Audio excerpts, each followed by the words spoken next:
1979 সালের ইরানি বিপ্লব বা Iranian revolution ছিল একটি বিশাল রাজনৈতিক ও সামাজিক পরিবর্তন যা ইরানের ইতিহাসকে সম্পূর্ণভাবে বদলে দেয়। এই বিপ্লবের মাধ্যমে দীর্ঘদিন ক্ষমতায় থাকা শাহ অর্থাৎ মোহাম্মদ রেজা পাহলভিকে ক্ষমতা থেকে সরিয়ে দেওয়া হয় এবং তার জায়গায় একটি ইসলামিক শাসন ব্যবস্থা প্রতিষ্ঠিত হয়, যার নেতৃত্বে ছিলেন রুহল্লাহ খোমেনি।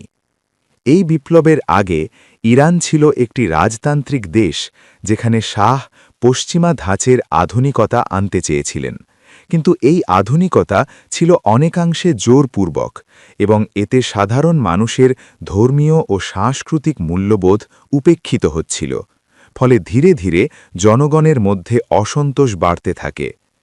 এই বিপ্লব শুধু সরকার পরিবর্তন নয়, বরং এটি ছিল একটি আদর্শগত পরিবর্তন।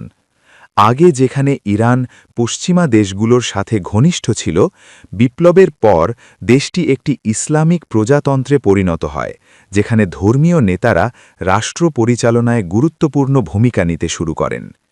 এই বিপ্লবের গুরুত্ব কয়েকটি কারণে অত্যন্ত বেশি। প্রথমত, এটি দেখিয়েছে যে সাধারণ মানুষ ঐক্যবদ্ধ হলে একটি শক্তিশালী সরকারকেও সরাতে পারে। দ্বিতীয়ত, এটি মধ্যপ্রাচ্যের রাজনীতিতে বড় পরিবর্তন আনে এবং অন্যান্য দেশেও এর প্রভাব পড়ে। তৃতীয়ত, এটি বিশ্ব রাজনীতিতে নতুন এক ধরনের শাসন ব্যবস্থার উদাহরণ তৈরি করে, যেখানে ধর্ম এবং রাজনীতি একসাথে কাজ করে।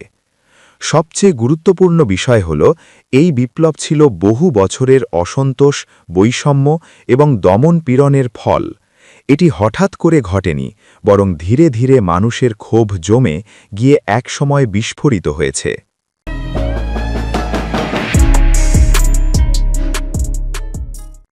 ইরানি বিপ্লবের পেছনে অনেকগুলো কারণ কাজ করেছে এবং এগুলোকে একসাথে বুঝতে পারলে পুরো বিষয়টি পরিষ্কার হয়।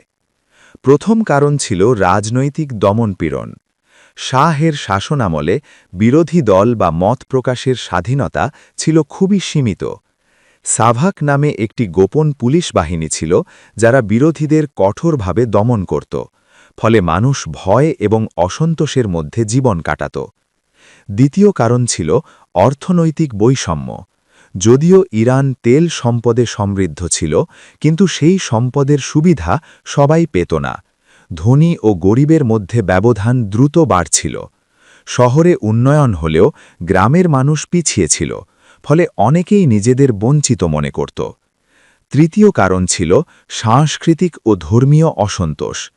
শাহ পশ্চিমা সংস্কৃতি অনুসরণ করতেন, যেমন পোশাক, শিক্ষা এবং জীবনধারা, কিন্তু ইরানের অধিকাংশ মানুষ ছিল ধর্মপ্রাণ মুসলিম। তারা এই পরিবর্তন সহজভাবে নিতে পারেনি। তারা মনে করত তাদের ইসলামিক পরিচয় ধ্বংস হয়ে যাচ্ছে। চতুর্থ কারণ ছিল বিদেশি প্রভাব। বিশেষ করে ইউনাইটেড স্টেটসের সাথে শাহের ঘনিষ্ঠ সম্পর্ক অনেকের কাছে অপছন্দের ছিল। মানুষ মনে করত তাদের দেশের সিদ্ধান্ত বিদেশিরা নিয়ন্ত্রণ করছে। পঞ্চম কারণ ছিল নেতৃত্বের শূন্যতা পূরণ। যখন রুহল্লাহ খোমেনি সামনে আসেন, তখন মানুষ একটি শক্তিশালী নেতৃত্ব পায়। তিনি ধর্মীয় ভাষায় মানুষের সাথে কথা বলতেন এবং তাদের সমস্যাগুলো তুলে ধরতেন। আসলে এই বিপ্লব ছিল রাজনৈতিক, অর্থনৈতিক, সাংস্কৃতিক ও ধর্মীয় অসন্তোষের সম্মিলিত ফল, যা একসময় বিস্ফোরিত হয়ে পুরো শাসন ব্যবস্থাকে বদলে দেয়।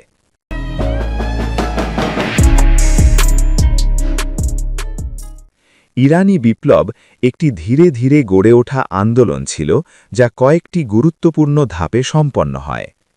প্রথম ধাপ শুরু হয় 1970-এর দশকে, যখন মানুষ শাহের বিরুদ্ধে ছোট ছোট প্রতিবাদ শুরু করে।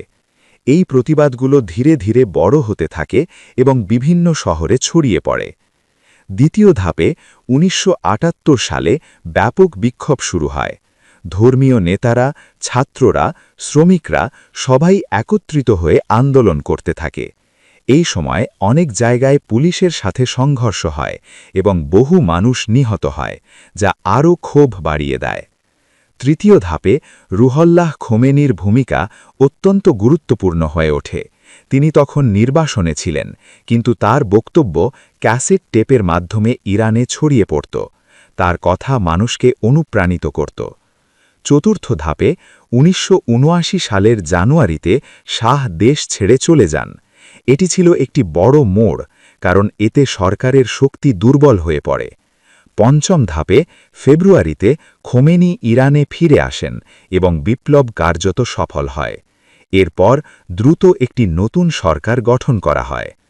শেষ ধাপে একটি গণভোটের মাধ্যমে ইরানকে ইসলামিক প্রজাতন্ত্র ঘোষণা করা হয়। এই পুরো প্রক্রিয়াটি দেখায় যে বিপ্লব হঠাৎ করে হয়নি, বরং এটি ছিল ধীরে ধীরে গড়ে ওঠা একটি গণ আন্দোলন, যেখানে সাধারণ মানুষই ছিল মূল চালিকা শক্তি।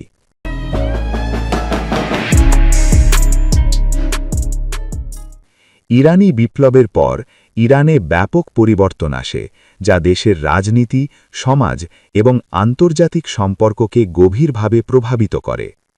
প্রথম পরিবর্তন ছিল শাসন ব্যবস্থায়। রাজতন্ত্রের পরিবর্তে একটি ইসলামিক প্রজাতন্ত্র প্রতিষ্ঠিত হয়, যেখানে সর্বোচ্চ ক্ষমতা থাকে ধর্মীয় নেতার হাতে। দ্বিতীয় পরিবর্তন ছিল আইন ব্যবস্থায়। ইসলামিক শরিয়া আইন চালু করা হয় এবং অনেক ক্ষেত্রে ধর্মীয় নিয়ম অনুসরণ করা বাধ্যতামূলক হয়ে যায়। তৃতীয় পরিবর্তন ছিল সমাজে। নারীদের পোশাক, শিক্ষা এবং কাজের ক্ষেত্রে নতুন নিয়ম চালু হয়। অনেক ক্ষেত্রে তাদের স্বাধীনতা সীমিত করা হয়। চতুর্থ পরিবর্তন ছিল শিক্ষা ও সংস্কৃতিতে। পশ্চিমা প্রভাব কমিয়ে ইসলামিক মূল্যবোধকে গুরুত্ব দেওয়া হয়। পঞ্চম পরিবর্তন ছিল আন্তর্জাতিক সম্পর্কে। বিশেষ করে ইউনাইটেড স্টেটসের সাথে সম্পর্ক খারাপ হয়ে যায় এবং ইরান একটি স্বাধীন ও স্বাতন্ত্র অবস্থান নিতে শুরু করে। এই পরিবর্তনগুলো ইরানকে সম্পূর্ণ নতুন একটি পথে নিয়ে যায়, যা আজও দেশটির রাজনীতি ও সমাজকে প্রভাবিত করছে।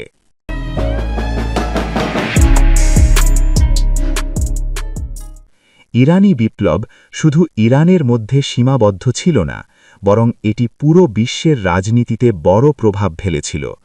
প্রথমত, এটি মধ্যপ্রাচ্যে নতুন এক ধরনের রাজনৈতিক চিন্তার জন্ম দেয়।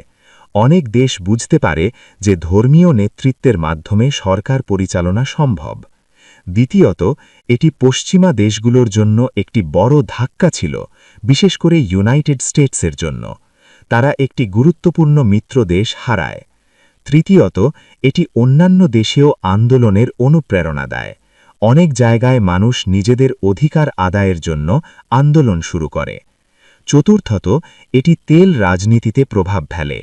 ইরান একটি বড় তেল উৎপাদনকারী দেশ হওয়ায় এর পরিবর্তন বিশ্ব অর্থনীতিতে প্রভাব ফেলে। পঞ্চমত, এটি ধর্ম ও রাজনীতির সম্পর্ক নিয়ে নতুন আলোচনা শুরু করে।